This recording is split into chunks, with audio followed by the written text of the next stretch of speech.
Antes de arrancar con tejido muscular, quiero que me digan si ha quedado alguna duda de lo que hemos visto de tejido epitelial o lo que vimos ayer de tejido conectivo.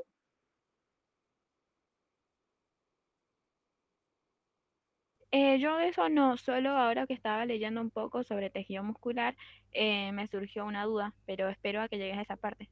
Buenísimo. Sí, porque a lo mejor te lo explico cuando estemos explicando tejido muscular. Así que sí, dale, dale. Igual si vos ves que cuando llego a esa parte no lo explico, cuando termino tejido muscular, me decís y la vemos. No hay ningún problema. Bien, si no hay dudas de lo anterior, vamos a arrancar entonces con el tejido muscular. En este caso, el tejido muscular se especializa en la contracción. Entonces, en este tejido muscular vamos a encontrar algunas características, como por ejemplo que su matriz extracelular tiene fibras colágenas y elásticas, pero además presenta una extensa red de capilares, obviamente capilares aquí. Esto que tienen acá es una fibra muscular o miocito, es la célula del músculo. Si ustedes agarran un músculo, no sé, un bíceps, fíjense, van a ver un montón de estas fibras musculares rodeadas por tejido conectivo. Van a ver un montón de estos miocitos rodeados por tejido conectivo. Ahora, la estructura de la fibra muscular o miocito es un poquito más compleja que la del resto de las células que hemos estado viendo. ¿Por qué? Porque en cada fibra muscular o miocito, que es esto, tengo una membrana que lo rodea que se llama sarcolema. En vez de llamarse membrana plasmática o citoplasmática, se llama sarcolema. El citoplasma de esa célula, que es el miocito, que es esto que ven acá, se llama sarcoplasma, en vez de citoplasma. Y si yo miro en profundidad a esta fibra muscular, está formada por estas unidades que se llaman miofibrillas. Entonces, en una fibra muscular o miocito, puedo encontrar miles de miofibrillas, que son estas que ven acá, que ahí le sacaron una, que son estas que vemos acá. Esas miofibrillas tienen, a su vez, retículo sarcoplasmático que lo rodea, que se llama retículo sarcoplasmático, que es como vendría a ser el REL, que ustedes vieron, el retículo endoplasmático liso. Bueno, acá recibe el nombre de retículo sarcoplasmático, pero tiene una característica esta retículo, que es que almacena calcio. Ustedes me van a decir, ¿y a mí qué me importa? Es fundamental esto para cuando veamos la contracción muscular. Este retículo sarcoplasmático que tenemos acá almacena el calcio que nosotros necesitamos para la contracción muscular. Entonces, esto que tienen acá son las miofibrillas. Ya vamos a ver cómo están compuestas estas miofibrillas que forman parte de la célula muscular o fibra muscular o miocito. Este sarcolema, que es la membrana, tiene algunas invaginaciones, que tienen acá, que se llaman túbulos T. Que ya lo van a ver cuando veamos también la contracción muscular, la importancia que tienen esos túbulos. Pero lo que a mí me interesa que ustedes vean acá es que si yo saco un músculo, yo voy a ver muchas fibras musculares o miocitos. Que es esto, estructura completa que están viendo acá. Ahora, si yo saco una de esas fibras musculares, adentro me encontraría con todas estas miofibrillas que tienen acá. Ahora vamos a ver enseguida cómo es la estructura de esa miofibrilla. Por ejemplo, esta miofibrilla tiene unidades repetidas que se llaman sarcómeros. Ya vamos a ver, no se preocupen, que enseguida vamos a ver bien en detalle, en profundidad, cómo está formada cada una de estas miofibrillas que están formando mi célula muscular o miocito. Cuando nosotros queremos clasificar los músculos, los clasificamos en tres tipos. El músculo estriado esquelético, el músculo estriado cardíaco y el músculo liso. ¿Por qué se les llama estriado, porque si yo lo veo al músculo, aparenta tener como estrías, porque, les explico, las proteínas contráctiles que forman el músculo, cualquiera de estos que tienen acá, se llaman actina y miosina. Son las proteínas que a vos te permiten que el músculo se contraiga. Entonces, esa actina y esa miosina, en estos dos músculos, se disponen de una manera como si fueran bandas y hace que el músculo tenga como un aspecto de estrías. Ahora les voy a mostrar una imagen para que vean a qué me refiero. Pero ¿cuál es la diferencia? Este músculo estriado esquelético es el que forma nuestros músculos del cuerpo, los músculos esqueléticos. Por ejemplo, el bíceps, el tríceps, lo que se les ocurra. Estas fibras tienen la característica de que tienen muchos núcleos cada uno de los miocitos, es decir, es multinucleada. Pero a su vez, estas fibras se encuentran inervadas por el sistema nervioso, pero puntualmente por el sistema nervioso somático. Les cuento una cosa. Nosotros el sistema nervioso lo dividimos en sistema nervioso central y sistema nervioso periférico. El sistema nervioso periférico se vuelve a subdividir en somático y autónomo. El somático es el que inerva los músculos esqueléticos, que la mayoría de nuestros músculos esqueléticos son voluntarios, es decir, yo decido cuándo contraerlos y cuándo relajarlos. No pasa lo mismo, por ejemplo, con estos dos músculos de acá. Por ejemplo, el músculo estriado cardíaco es el que forma el corazón. Entonces, ¿qué es lo que pasa? Son mononucleadas las fibras, tienen un solo núcleo, pero están inervadas por el sistema nervioso autónomo, es decir, yo no hago voluntariamente el control del corazón, no digo que se contraiga, que no se contraiga, no es como un bíceps o un músculo de la pierna.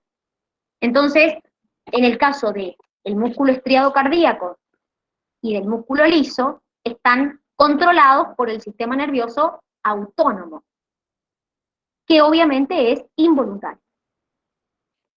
El músculo liso se llama liso porque la actina y la miosina no se disponen en bandas como acá. Y las fibras del músculo liso tienen como esta forma de tipo fusiforme.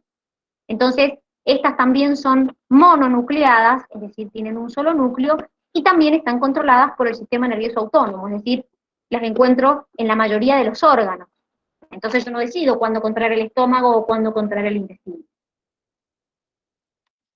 Esto que tienen acá es un músculo esquelético estriado del esófago, miren. ¿Ven las bandas? Las estrías. Bueno, eso es a lo que se le llaman músculos estriados. A que cuando uno los mira, aparentan tener, por la disposición de la actina y la miosina, aparentan tener esta disposición de bandas. Empezamos con el estriado esquelético. En un hombre, el 40% de su peso es músculo, y en una mujer, el 20% de su peso es músculo. Y los músculos se unen a los huesos a través de tendones, eso lo estuvimos viendo ayer. La mayoría de los músculos esqueléticos trabajan en forma antagónica. Pero, ¿qué significa ser antagónico? Significa que cuando un músculo se está contrayendo, el otro músculo se está relajando. Generalmente pasa en los músculos que están uno en la parte anterior y otro en la parte posterior de alguna estructura. Por ejemplo, en el brazo, yo tengo en la parte anterior el bíceps, en la parte posterior el tríceps. Entonces son antagónicos, porque cuando yo contraigo el bíceps, el tríceps se relaja. Cuando contraigo el tríceps, el bíceps se relaja. Entonces, eso es característico de la mayoría de los músculos esqueléticos que forman nuestro cuerpo. Entonces, si empezamos a profundizar en lo que es este tejido muscular esquelético, primero que ya dijimos que tiene un control voluntario. Segundo, que generalmente las fibras musculares que forman el músculo alcanzan un gran tamaño. Como les dije yo, voy a encontrar una membrana que los rodea que se llama sarcolema. Voy a encontrar que esa membrana tiene invaginaciones que se llaman túbulos T. Voy a encontrar que el retículo sarcoplasmático va a almacenar calcio. que como ya les dije, es fundamental para la contracción, y voy a encontrar que esta fibra muscular va a estar formada por un montón de miofibrillas, puntualmente entre 1000 a 2000 miofibrillas. Entonces, cada una de esas miofibrillas está formada por filamentos de actina y de miosina, que son las proteínas contráctiles de los músculos. Acá, por ejemplo, les mostramos los músculos, esto no se hagan problema porque igual cuando veamos la unidad que sigue, que es la unidad de osteoartromuscular, les vamos a decir qué músculos se tienen que aprender y cuáles no, porque la facu no toma todos los músculos de memoria. Acá les mostramos, por ejemplo, cómo se ve una célula muscular estriada de la lengua, acá cómo se ve la célula muscular de un músculo esquelético, miren cómo se ven las estrías, acá el músculo o a la fibra la cortaron en forma transversal. Entonces, acá por ejemplo, vemos un músculo estriado anclado al hueso, ahí se ven las estrías, por ahí en la imagen en el WhatsApp no se ven, en el Meet no se ven tan bien, pero si quieren les puedo mandar el Power después para que vean bien cómo se ven las estrías. El segundo músculo que vamos a ver es el estriado cardíaco.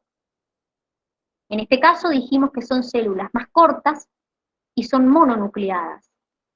Y se caracterizan porque tienen extremos romos. ¿Qué significa un extremo romo? Que no tiene punta, que no es así.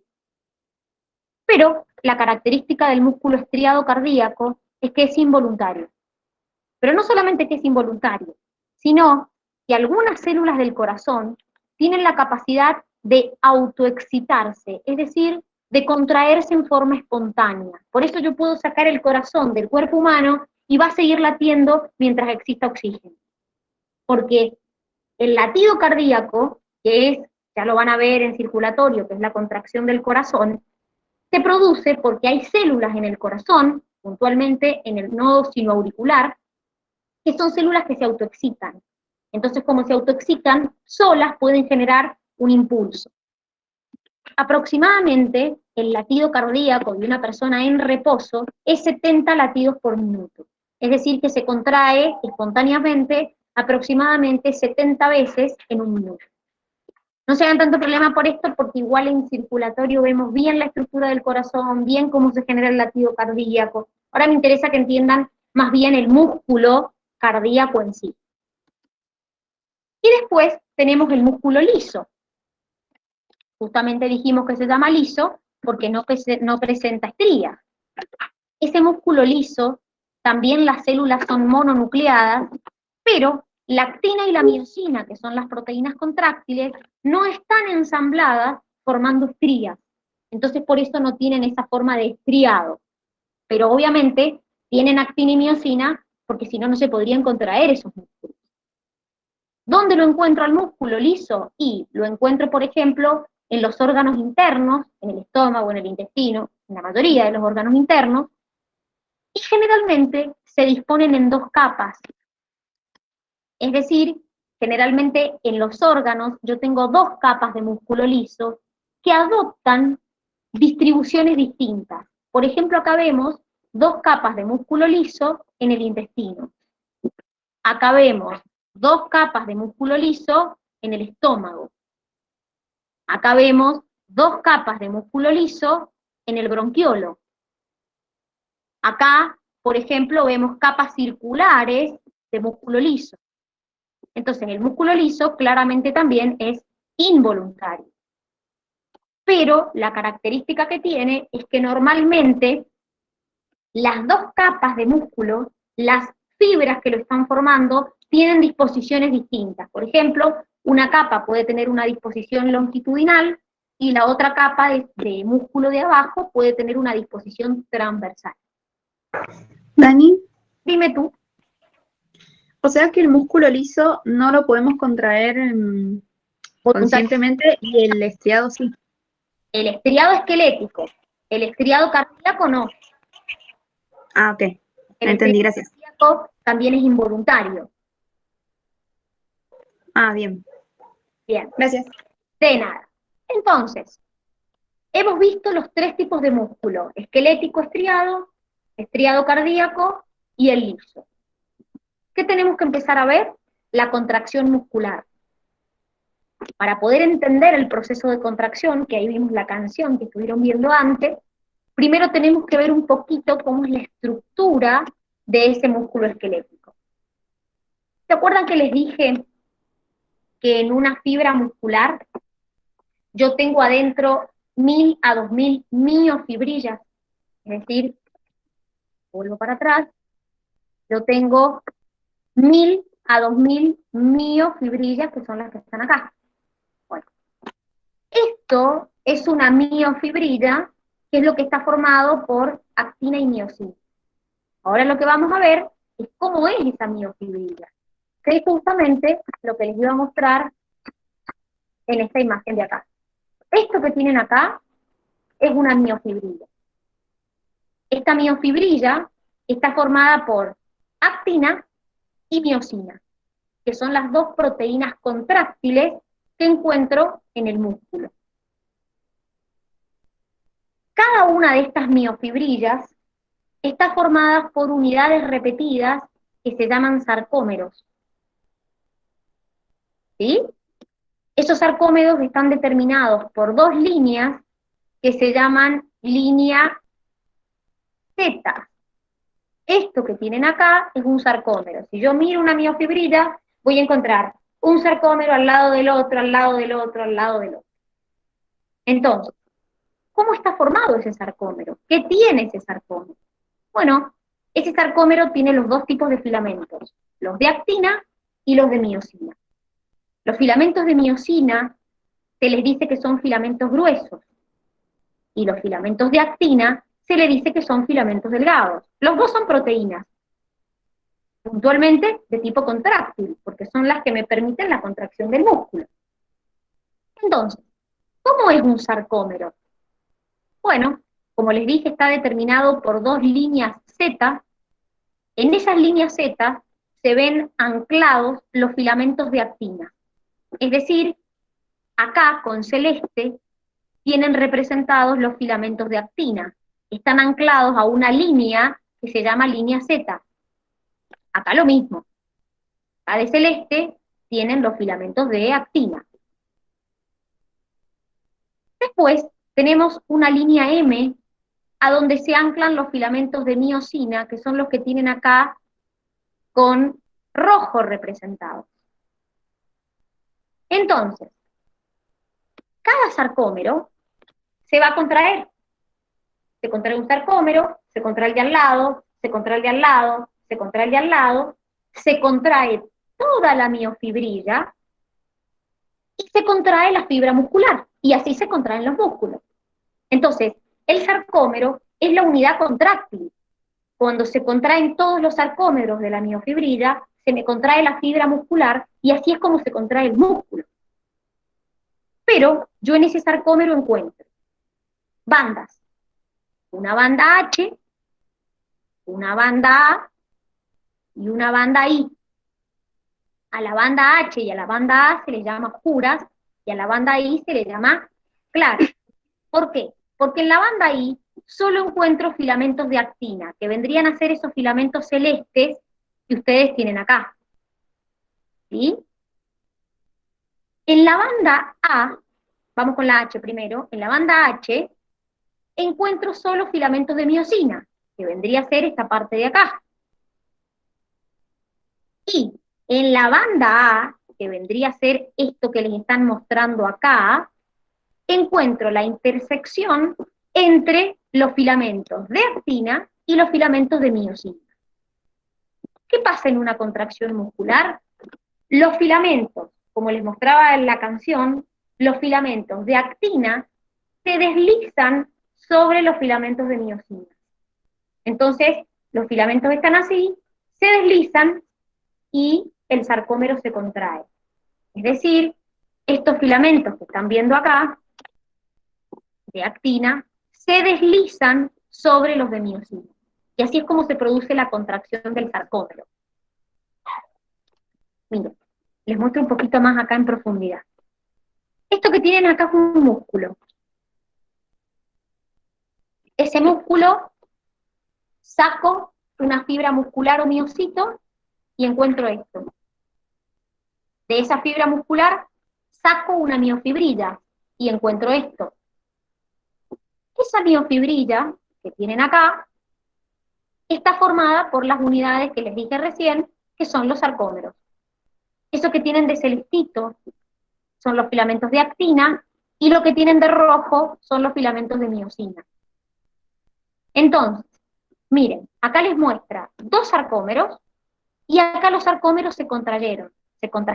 Es decir, el filamento de actina se deslizó sobre el de miosina. Entonces, fíjense que acá el sarcómero está más chiquito comparado con este, porque acá está contraído. Entonces se contrae este, se contrae este, se contrae el de al lado, el de al lado, el de al lado. Y así es como se produce la contracción muscular. Pero no es que la actina y la miosina tienen forma de palito, como ven acá. La actina tiene esta forma que ustedes ven acá, y la miosina tiene esta forma que ustedes ven acá. La actina es una estructura formada por dos cadenas enrolladas de proteínas globulares. Miren, dos cadenas enrolladas de proteínas globulares. Esto es la actina. Y esto que tienen acá es la miosina. Son dos proteínas filamentosas que tienen una cabeza. Esta cabeza es fundamental en la miosina. ¿Por qué? Por dos cosas. Primero, porque como les mostró el video, por eso les dije, vean el video con atención, porque explica muy bien el proceso. Esas cabezas funcionan como palancas. Entonces, me enganchan el filamento de actina y es como que lo tiran. Pero además, miren, acá les está mostrando cómo engancha el filamento de actina y lo mueve, lo desplaza. Pero además, porque en estas cabezas de miosina encuentro una enzima que hidroliza el ATP. ¿Y por qué necesito hidrolizar el ATP? Porque el proceso de la contracción muscular es un proceso que gasta energía. Entonces yo necesito gastar ATP. O sea que para yo poder deslizar los filamentos, necesito gastar ATP. ¿Alguien sabe lo que es el rigor mortis?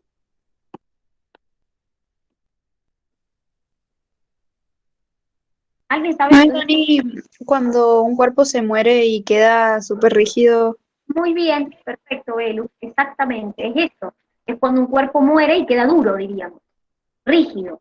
Bueno, Como las ratas. en todos pasa, en los humanos también, lamentablemente, chicos. Ah, bueno, es que nunca he visto a una persona muerta. Pero pasa en todos, al principio. Al principio de la muerte, digo, después no, pero vamos, no nos metamos tanto en detalle. Pero les cuento, cuando las personas o los seres vivos mueren, esta persona tiene oxígeno, tiene ATP antes de morirse, entonces se hace la contracción muscular. Pero ¿qué pasa? Para yo descontraer, relajar, diríamos, necesito también ATP. ¿Y qué pasa? La persona se murió, se quedó sin oxígeno, se quedó sin oxígeno, se quedó sin ATP. Entonces, el músculo queda contraído y por eso se produce el rigor mortis. Porque queda contraído y no tengo ATP para poder relajarlo. Por eso, a las pocas horas de la muerte, la persona está dura, o el ser vivo, imagínense una rata o el animal que quieran imaginarse, queda duro. Eso es lo que se conoce como rigor mortis. Pero dijiste que no o sea, que se mantiene un rato así duro y después ya no. O sea, ¿cuánto dura el que se quede duro? Porque no me quería meter en profundidad, pero a medida que avanza el tiempo, que avanzan los días, que van pasando más horas, hay enzimas que van rompiendo esas uniones musculares y por eso el músculo se vuelve a ablandar. Pero no es que hay una relajación porque no hay ATP, sino que hay enzimas que cortan las uniones esas de los músculos y entonces el músculo vuelve a relajarse, pero con el correr del tiempo. ¿Sí? En el momento que se produce la muerte, hay pocas horas, se produce el rigor mortis. Entonces, con el correr del tiempo, hay enzimas que van rompiendo las uniones musculares y entonces por eso es que el músculo vuelve a tener esa consistencia blanda. Eso es lo que ocurre. Ah, o sea que es después de unos días. Claro, no es porque no hay una enzima, porque al no haber ATP no se puede producir la relajación. Los músculos es contracción, relajación. Contracción, relajación. Tanto para la contracción como para la relajación necesito el ATP. Me contraje, no hay más ATP, rigor mortis. Ahora, ¿por qué se relaja después? No es que se genera espontáneamente el ATP de la nada, porque ya está muerto. Lo que pasa es que hay enzimas en el organismo que se encargan de romper estas uniones que habían quedado, que había quedado el músculo duro, y eso es lo que hace que se vuelva a relajar. Pero no porque hay ATP para la relajación, sino porque hay enzimas que se encargan de romper esas uniones. ¿Sí? Dani, ¿y eso ocurre en todos los músculos del cuerpo?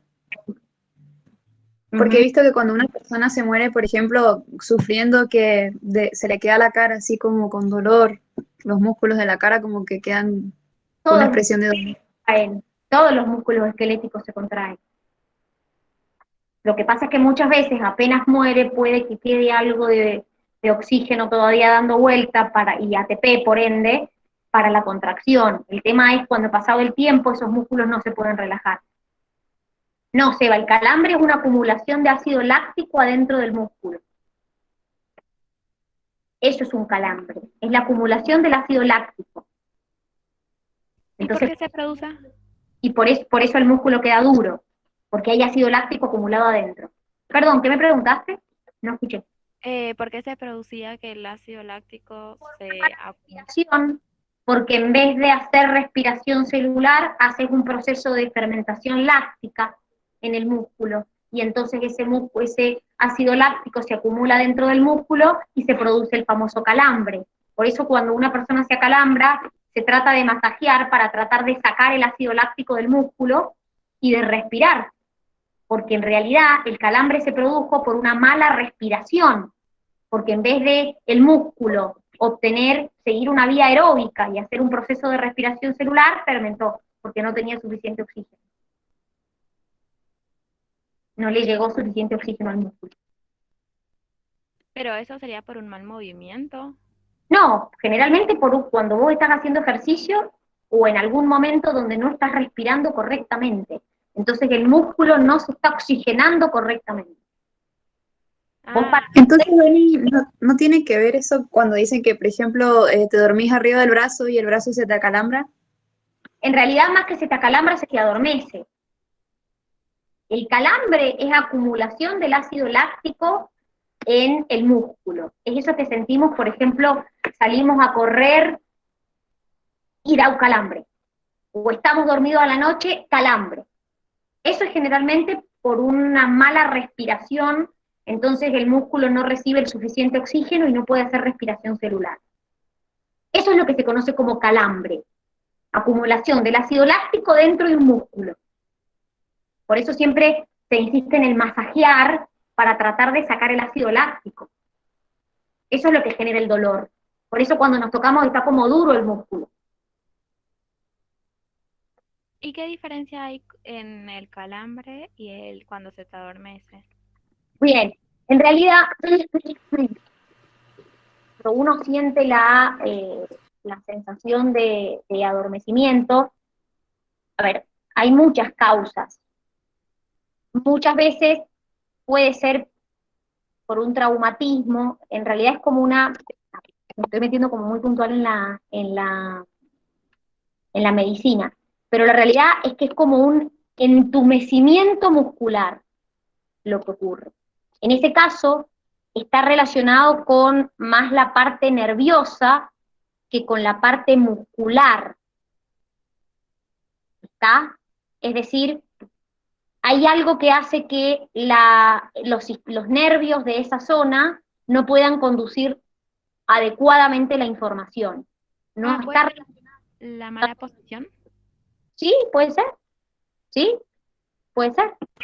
Yo creí que era que cuando no pasaba sangre por las venas, por ejemplo, cuando te adormías arriba del brazo, por ejemplo. Está relacionado a nivel nervioso, está relacionado con lo nervioso, como te digo, ese entumecimiento que uno siente en el músculo es porque los nervios que transmiten la sensación, o sea, que transmiten la sensación, que en realidad la sensación es información que lleva el nervio,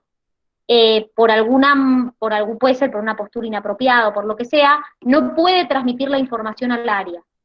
Entonces, por eso sentimos esa sensación de entumecimiento, básicamente. Bien, seguimos, pues necesito terminar, chicos. Además de, en el proceso intervenir la actina y la miosina, interviene el calcio y la troponina y la tropomiosina, que son proteínas reguladoras. Entonces, ¿qué es lo que pasa? El calcio, que ya les dije que está almacenado en el retículo sarcoplasmático, se une con la troponina, eso también lo vieron en el video, por eso les dije presten atención al video, me cambia la conformación de la troponina y la troponina me corre a la tropomiosina de lugar. ¿Y por qué tiene que correr a la tropomiosina de lugar? Porque la tropomiosina está unida a los sitios de unión de la actina a donde debería venir a unirse esta miosina. Esto que tienen acá, que es la tropomiosina, me está tapando los sitios activos. Entonces yo necesito que se corra de ahí, para que se pueda unir la miosina. Entonces, el calcio se une con la troponina me cambia de forma y me corre a la tropomiosina de lugar. Y así es como se puede estos sitios activos de la actina quedar liberados para unirse con la miosina. Entonces, no solamente en la contracción necesito actina y miosina, que son las proteínas contráctiles, sino necesito calcio y proteínas de estas reguladoras que también intervienen en el proceso, que es la troponina y la tropomiosina, porque están unidas las dos a la actina, que es esto celeste que ustedes ven acá. La troponina y la tropomiosina están siempre unidas a la actina. Entonces a la tropomiosina la tengo que correr para que se pueda unir la miosina. Entonces, ¿cómo hago para poder liberar el calcio? Porque yo les dije que ese calcio estaba almacenado en el retículo sarcoplasmático. ¿Cómo hago? Bueno, esto que tienen acá se llama unión neuromuscular. ¿En qué consiste? Hay una neurona que está inervando a mi músculo. Esta neurona libera un neurotransmisor que se llama acetilcolina, que se combina con receptores de la membrana que se llaman sarcolema, y me genera en la membrana algo que se llama un potencial de acción. Ese potencial de acción llega a los túbulos T y hace que el retículo sarcoplasmático libere el calcio que tenía almacenado. Cuando se libere ese calcio que tenía almacenado, es el calcio que se une con la troponina. O sea que el calcio que yo necesito que se una con la troponina, lo tengo almacenado en el retículo sarcoplasmático. Entonces se tiene que liberar para que yo, o mejor dicho, para que se pueda unir con la troponina me corra a la tropomiosina y así la actina se pueda unir con la miosina. Entonces, esto es lo que se llama unión neuromuscular. Vamos con el tejido nervioso. El tejido nervioso, obviamente, genera impulsos nerviosos y los conduce. ¿Quién se encarga de eso? Nuestra neurona. Las neuronas son las encargadas de generar impulsos nerviosos y de conducirlos. Esto que tienen acá es una neurona, uno de los tipos de neurona, porque hay distintos tipos. Siempre los impulsos nerviosos van desde el cuerpo o soma de la neurona, pasando por el axón, hacia el axón terminal. Esta neurona tiene prolongaciones citoplasmáticas que se llaman dendritas, que es donde se reciben los estímulos. Entonces, el impulso nervioso se genera y va a pasar por todo este axón hacia acá. Este axón, tiene la característica de que está rodeado por una sustancia que se llama mielina, formando algo que se llama vaina de mielina, que es como si fuera un aislante. ¿Qué me permite eso? Que el impulso nervioso vaya saltando hasta llegar al axón terminal, y eso hace que el impulso nervioso sea más rápido. Si yo no tuviera esta mielina rodeando el axón, el impulso nervioso sería mucho más lento. Entonces, además de tener neuronas en el tejido nervioso, tengo células de la glía. ¿Cuál es la diferencia con una neurona? Que la neurona te genera y te conduce impulsos nerviosos y las células de la glía no. Lo que hacen es nutrir a las neuronas, sostener a la neurona, pero no generan ni conduce impulsos nerviosos. Entonces, dentro de las células de la glía, yo voy a encontrar los que forman parte del sistema nervioso central y los que forman parte del sistema nervioso periférico. Por ejemplo, la astroglía nutre y sostiene a las neuronas. La oligodendroglía es la que me sintetiza esa mielina que les mostré en el axón. La microglía hace procesos de fagocitosis en el sistema nervioso central. Las células ependimarias permiten el desplazamiento de un líquido que tengo en el sistema nervioso central que se llama líquido cefalorraquídeo. Y las células del plexo coroideo son las que sintetizan ese líquido cefalorraquídeo. No se preocupen tanto por los nombres, porque cuando veamos nervioso vamos a ver otra vez en detalle cada una de estas estructuras. Y las células de la glía periférica tenemos las células de Schwann, que me sintetizan la mielina en el sistema nervioso periférico, y las células satélites que sostienen, protegen y nutren. Entonces, en el tejido nervioso tengo neuronas y células de la glía. ¿Todas las neuronas son iguales? No. Hay distintos tipos de neuronas. Esta es la neurona típica que vimos recién, que es lo que es una típica neurona sensorial. ¿Qué hacen las neuronas sensoriales? Captan el estímulo y lo llevan hacia el sistema nervioso central. Reciben la información de un estímulo y la llevan hasta el sistema nervioso central. Esta neurona que ustedes tienen acá es la típica interneurona. Su axón es muy cortito o directamente no tienen axón. Entonces, estas están solamente en el sistema nervioso central, retransmitiendo información dentro del sistema nervioso. Y esta que tenemos acá es una neurona que, si se fijan, el cuerpo de la neurona está en el medio y los dos axones están hacia los extremos. Bueno, esta neurona la encuentro en las neuronas de proyección, que también están solamente en el sistema nervioso central, y en lo que llamamos neuronas motoras. Las neuronas motoras hacen el camino inverso de la neurona sensorial. La neurona motora lleva la información desde el sistema nervioso central hacia el efector, ya sea un músculo o una glándula. Les doy un ejemplo. Me quemo. Hay neuronas sensoriales que llevan la información desde mis receptores de dolor, de temperatura, hacia el sistema nervioso central. Esas son las neuronas sensoriales.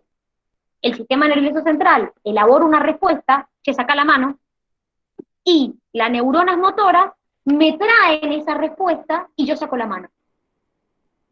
Entonces, las neuronas sensoriales y las neuronas motoras hacen el camino inverso. Pero como les digo, no se hagan tanto problema por esto, porque en nervioso volvemos a ver los tipos de neurona, los tipos de célula de la glía, cómo funciona el impulso nervioso. Simplemente acá queríamos que tuvieran como un pantallazo de lo que es el tejido nervioso. Que no solo tengo neuronas, sino que también tengo células de la glía. ¿Ha quedado alguna duda? No, Dani, te quería preguntar algo con respecto a las neuronas, de Sí, que transmiten la señal. sí. Viste que hay personas que creo que no sienten nada, tienen un problema en las neuronas, de que no pueden transmitir esa señal. Generalmente en muchas enfermedades la neurona se va desmielinizando, es decir, va perdiendo la mielina y entonces la conducción nerviosa es muy lenta. Esa es una de las posibilidades. La neurona no es una célula que se regenera, Dani, ¿verdad? La neurona se replica hasta que la persona llega a la madurez y después no se replican más. Las que tenemos, tenemos. Lo que sí pueden haber son cambios en las conexiones nerviosas o neuronales, que la neurona se conecte con más neuronas. Pero las que tengo, tengo. Y no hay más. y sí las puedo ir matando con algunas sustancias. Y se replican por mitosis, ¿verdad?